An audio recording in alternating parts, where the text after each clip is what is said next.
வணக்கம். வழக்கறிஞர் தீரன் திருமுருகன். உறவுகள் நம்ம சொல்லக்கூடிய விஷயங்களை காது கொடுத்து கொஞ்சம் கேளுங்க. ஒரு அன்போடு உங்களை நான் கேட்டுக்கொள்கிறேன்.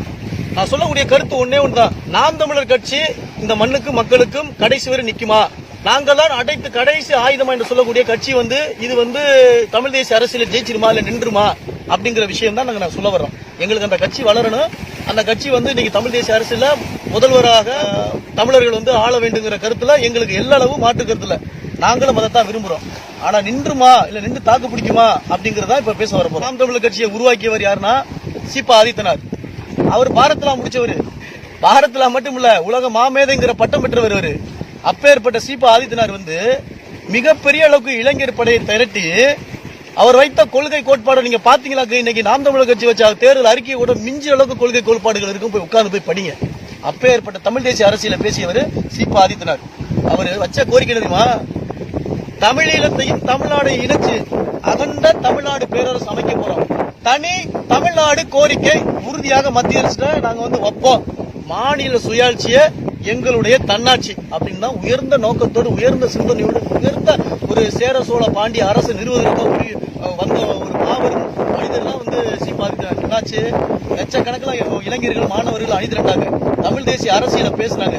ஒரு எம்எல்ஏ சீட்டு ஒரு அமைச்சர் சீட்டுக்காக கொண்டு போய் கலைஞர் போய் அண்ணாட்ட போய் அடகு வச்சுட்டு போயிட்டாரு. திராவிடத்துக்குள்ள தமிழ் தேசியத்தை அடகு வச்சுட்டு போயிட்டாரு. அதே போல அதே காலகட்டத்தில் தமிழர் கழகம் ஆரம்பிச்சாரு. அந்த தமிழரசு அவரே அறிஞர் அண்ணாட்ட போய் திராவிட கழகத்தில் போய் கட்சி அடகு வச்சுட்டு போயிட்டாரு. நீங்க இன்னைக்கு இளைஞர்கள் லட்சக்கணக்கில் ஆர்ப்பரிக்கிறான்ல, தமிழ் தேசியம் தமிழர் அப்படின்னு ஆர்ப்பரிக்கிறான்ல. இது 50 வருடங்களுக்கு முன்னாடியே சீபா ஆதித்தனுக்கு முன்னாடி லட்சக்கணக்கில் இளைஞர்கள் ஆதரிச்சான். அப்படியே அடகு வச்சுட்டு கொண்டு போய். இது ஓட்டுக்காக கூடி நிக்கிற கூட்டம் அல்ல. இந்த நாட்டுக்காக கூடி நிக்கிற கூட்டம். வெறும் வாக்குக்காக பேசி நிற்கிற கூட்டம் அல்ல. எதிர்கால என் இன மக்களின் வாழ்க்கைக்காக போராடி கொண்டிருக்கிற கூட்டம் இது. எங்கள் தத்துவ நிலைப்பாட்டில் ஒரு துளியும் சமரசம் கிடையாது. தகப்பன் என்பவன் என்னை பெற்றவனாக இருக்க வேண்டும், தலைவன் என்பவன் என் ரத்தவனாக இருக்க வேண்டும். என் வழி உணராதவன் எனக்கு வழிகாட்ட முடியாது. என் மொழி தெரியாதவன் எனக்கு இறைவனாக இருக்க முடியாது. இதுதான் எங்கள் நிலைப்பாடு. அறிவாயுதம் ஏந்திய அரசியல் களத்திலே பாய்கிறோம். காலம்தான் எங்களுக்கு வெவ்வேறு காலகட்டங்களில் வெவ்வேறு கருவிகளை கையளித்திருக்கிறது. ஆனால் இலக்கு ஒன்றுதான், என் இனத்தின் விடுதலை என்பதை அறிவார்ந்த தமிழ் சமூகத்தின் மக்கள் புரிந்து கொள்ள வேண்டும். சமரசம் சாவிலும் கிடையாது. இன்னைக்கு பேசி நாளைக்கு அவனோட சீட்டு நோட்டு, இன்னைக்கு பேசி நாளைக்கு அவனோட கூட்டு கிடையவே கிடையாது. அடக்குமுறை, ஒடுக்குமுறை, அச்சுறுத்தல், இதற்கெல்லாம் பயப்படுவது வேறாள்கள். அஞ்சுவதும் அடிபணிவதும் தமிழன் பரம்பரைக்கே கிடையாது. என்ன விலையும் கொடுப்பான், விலை தரையானாலும் பிரச்சனை இல்லை. வேண்டியது விடுதலை. ஆரியம் உன்னை 2000 ஆண்டுகளுக்கு முழுங்கி இருக்கு. திராவிடம் உன்னை 700 ஆண்டுகளுக்கு விழுங்கி வச்சிருக்கு. பாண்டிய பேரரசு என்னைக்கு விஜயநகர பேரரசோட தோற்கடிக்கப்பட்டுச்சோ அன்னையிலிருந்து இன்னும் பாண்டிய பேரரசு தமிழர் பேரரசு எடுக்கல. மன்னராட்சிங்கிற கான்செப்ட்ல தெலுங்கு மன்னர்கள் இருந்தானுங்க. இன்னைக்கு ஜனநாயகங்கிற கான்செப்ட்ல அதே தெலுங்கு மன்னர்களா அதிகார வர்க்கத்துல கலைஞர், அண்ணா, பெரியாரு, வைகோ, விஜயகாந்த், ஈவிகேஎஸ் இளங்கோவன் இவங்க தான் தமிழ்நாட்டின் அதிகார வர்க்கமா ஜனநாயக பேசுற நாட்டில் இருந்துகிட்டு இருக்காங்க. நல்லா நான் சொல்ல புரிஞ்சுக்கணும். அப்பேற்பட்ட நபர்கள் மத்தியில இன்னைக்கு திராவிடம் என்பது பொய் அப்படிங்கிறது தமிழ்நாட்டில் கூட அனைத்து இளைஞர்களுக்கும் மாணவர்களுக்கும் மக்களுக்கும் தெரிஞ்சு வந்துருச்சு. நம்ம சொல்லக்கூடிய கருத்து என்ன தெரியுமா? திமுகவும் சரியில்லை, அதிமுகவும் சரியில்லை. திமுக திருட்டு பைய, அதிமுக அதை விட அயோக்கிய பைய. இவங்க 2 பேரும் அழிச்சொலிக்காம இந்த மக்களை மீட்டெடுக்க முடியாது. கிட்டத்தட்ட 20 ஆண்டுகளாக இந்த மக்கள் பேசிக்கிட்டு இருக்காங்க. இந்த நேரத்தில் பேசிட்டு இருக்கும் போது ஒருத்தன் வர்றா, நான் திமுக கூட்டணி நிக்க மாட்டேன், அதிமுக கூட்டணி நிக்க மாட்டேன், நான் கடவுள்கிட்ட மட்டும் தான் கூட்டணி வைப்பேன் அப்படின்னு பேசிக்கிட்டு வந்தவர் தான் விஜயகாந்த். பெரும் மதிப்புக்குரிய விஜயகாந்த் அவர்கள் வந்தாரு.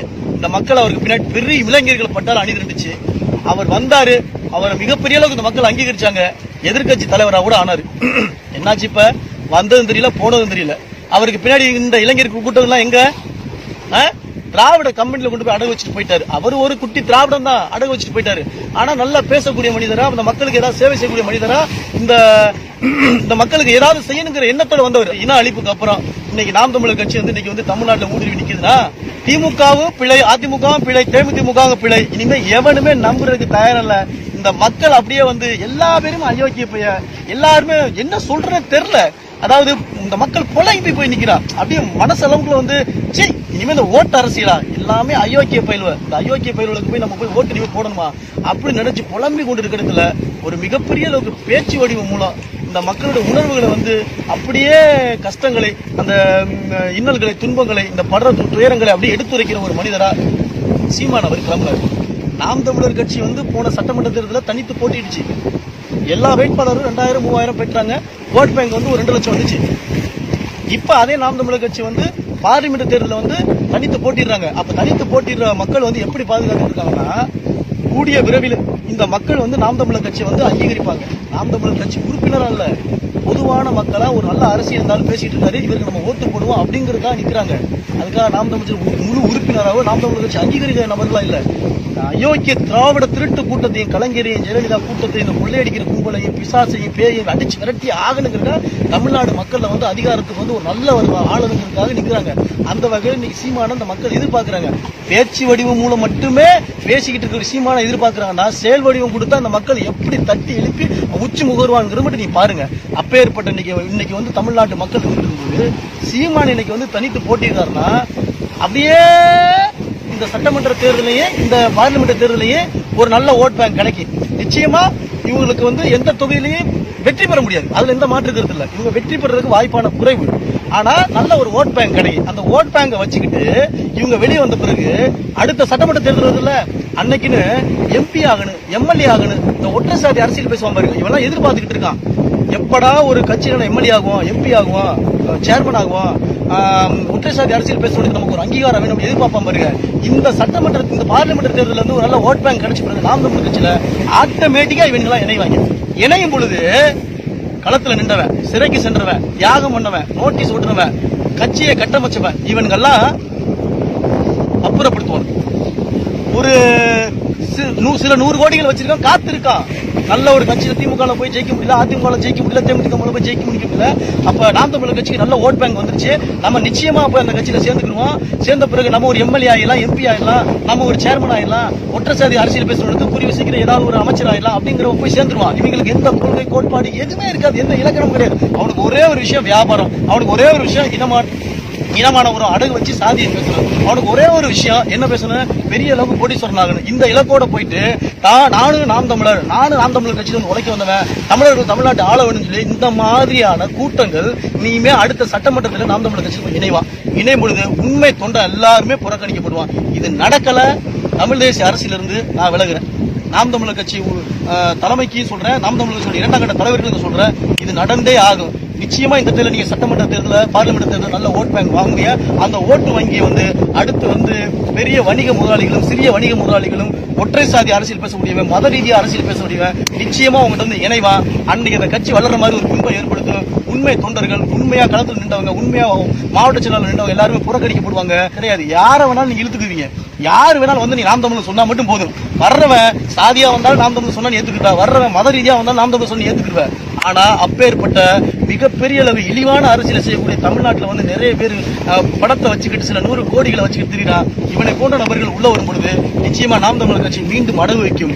இருந்தாலும் சொல்றேன், அதையும் மீறி நாம் தமிழருடைய கட்சி தலைமை இவர்களை பன்முகப்படுத்தி, ஓர்மைப்படுத்தி, வெற்றி வாங்க சூடி தமிழ் தேசியம் வெல்ல வேண்டும் என்று இருந்தால் நிச்சயமாக தமிழ்நாடு மீனவர் உரிமை பாதுகாப்பு இயக்கம் சார்பாக சொல்றேன், நாம் தமிழர் கட்சியினுடைய உறவுகளுக்கு, நல்ல வேட்பாளர்களுக்கு மீனவர் சமூகம் சரியா நிச்சயமாக நாங்கள் ஓட்டு போடுவோம். அதில் இந்த மாற்று கருத்து இல்லை. நாம் மீண்டும் சொல்லுவோம், தமிழ் தேசிய அரசியல் மலர வேண்டும் என்றால் திராவிட அற்ப கூட்டங்களை ஓரமாக ஒதுக்கி தள்ளி வைங்க. தள்ளி வச்சு அவங்களை வந்து நீங்க வந்து பாருங்க. ஏன்னா இது 800 ஆண்டு பகை. இந்த ரூபம் ஆரிய ரூபத்தில் வரும், இந்த ரூபம் தெலுங்கு கன்னட ரூபத்தில் வரும். எந்த ரூபத்தில் வந்தாலும் உன்னை கைப்பற்றும், உன்னை எல்லா வகையிலும் கைப்பற்றி உன்னை அழிக்கும்.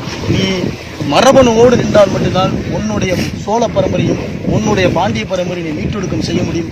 ஆகவே நாம் தமிழர் கட்சி இந்த பார்லிமெண்ட் தேர்தல் ஓட்டுக்கான கட்சியாக அங்கீகரிக்கப்பட்டால் அடுத்து இந்த கட்சியை அளிக்கக்கூடிய சிறு முதலாளிகள், பெரும் முதலாளிகள், ஒற்றை சாதி பேசக்கூடியவர்கள் நிச்சயமாக வருவார்கள். ஓட்டுக்கு 2000 3000 கொடுக்கறதுக்கு நாங்க ஆள் இல்லை. அது கொடுக்கறதும் பார்க்கணும். ஏன் கொடுக்குறான்,